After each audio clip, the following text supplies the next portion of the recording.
हासिल हो तो मैं ऐसा करूँगी। यानी पहले जाकर बोल दो अपने आकाओं से कि जो बदले किताबत मुकर्रर किया गया है वो मैं अदा कर दूँगी, लेकिन शर्त यह है कि वो बरीरा रज़ी अल्लाह अन्हा का वाला हज़रत आयशा सिद्दीक़ा रज़ी अल्लाह अन्हा को मिले, तब इस शर्त पर मैं तुमको आज़ाद कराऊँगी, बदले किताबत अदा करूँगी। तो हज़रत बरीरा रज़ी अल्लाह अन्हा ने ये बात उन लोगों को बताई तो उन्होंने इनकार कर दिया और कहा कि अगर हज़रत आयशा सिद्दीक़ा रज़ी अल्लाह ताला अन्हा सवाब की नीयत से ऐसा करना चाहती हैं तो करें, और हक़ वाला तो हमको ही हासिल रहेगा। हम अगर ऐसा करना चाहती हैं सवाब की नीयत से तो वो कर लें, बदले किताबत अदा करके तुमको आज़ाद करा दें, लेकिन हक़ वाला तो हमको ही हासिल रहेगा। इनकार कर दिया हक़ वाला देने से। हालांकि हक़ वाला किसका है? जो आज़ाद करे। अब हकीकी माना में वो लोग तो मुफ्त आज़ाद नहीं कर रहे हैं, पैसे लेके आज़ाद कर रहे हैं। तो पैसे कौन दे रहे हैं? हज़रत आयशा सिद्दीक़ा रज़ी अल्लाह अन्हा, जो दे रहा है उन्हीं हक़ वाला के हक़दार हैं। तो ये लोग इनकार कर दिए।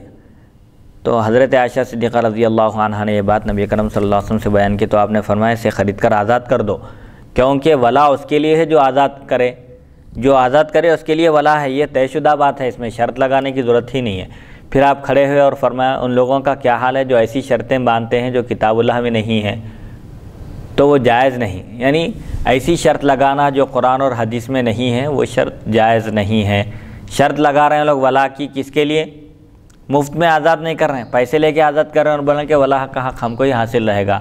तो ऐसा नहीं है। शरीयत का क़ायदा यह है कि अल-वलाउ लिमन आतक़, आज़ाद करने वाला चाहे वो कोई भी रहे, वला का हक़ उसको हासिल रहेगा।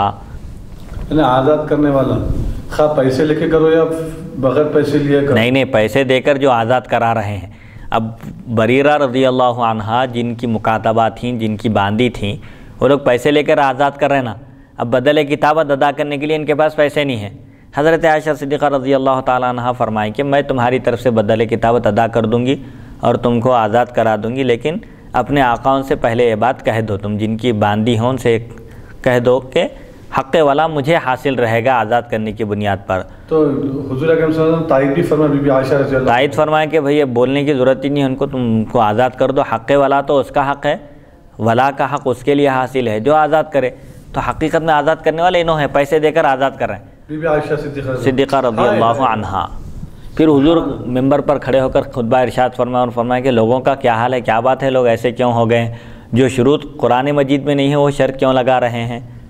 अगर हाँ, जो ऐसी शर्त बांधते हैं जो किताबुल्लाह में नहीं है तो जायज़ नहीं है। अगरचे कि 100 बार शर्त करें, 100 मरतबा ताकीद करके भी बोले शर्त है, कुछ भी कहें, उसका कोई एतबार नहीं है। कुरान मजीद में जब शर्त का ज़िक्र नहीं है तो अपनी तरफ से शर्त लगाना भी दुरुस्त नहीं है। ऐसी शर्त लगा रहा है जो कुरान मजीद में नहीं है तो वो शर्त जायज़ नहीं है, अगरचे कि 100 मरतबा शर्त लगाए। यानी ताकीदन बता रहे हैं कि 1000 मरतबा भी बोलो कुछ होने वाला नहीं है, जब तक कुरान और हदीस में उसके अहकाम नहीं आए उसका कोई एतबार नहीं है। बेशक अल्हम्दुलिल्लाह, अल्लाह की तौफ़ीक़ और उसकी मदद से हम हदीस नंबर 2193 से शुरू किए थे।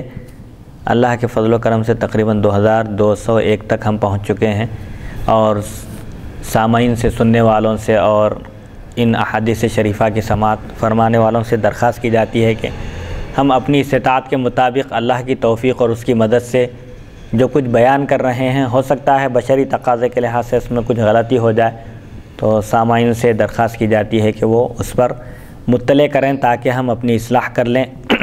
अल्लाह ताला से दुआ है कि वह हमको सुनने और सुनाने से ज़्यादा अमल करने की तौफ़ीक़ अता फ़रमाए और अहादीस शरीफ़ा को बयान करने के दरमियान जो गलती, अगर हमसे कुछ ख़ता वग़ैरह वाक़ई हो रही है तो उसको भी अपने फ़ज़ल व करम से माफ़ फ़रमाए। व सल्लल्लाहु तआला अला खैरि ख़ल्क़िही सय्यिदिना मुहम्मद व आलिहि व सहबिही अजमाइन वल्हम्दुलिल्लाहि रब्बिल आलमीन।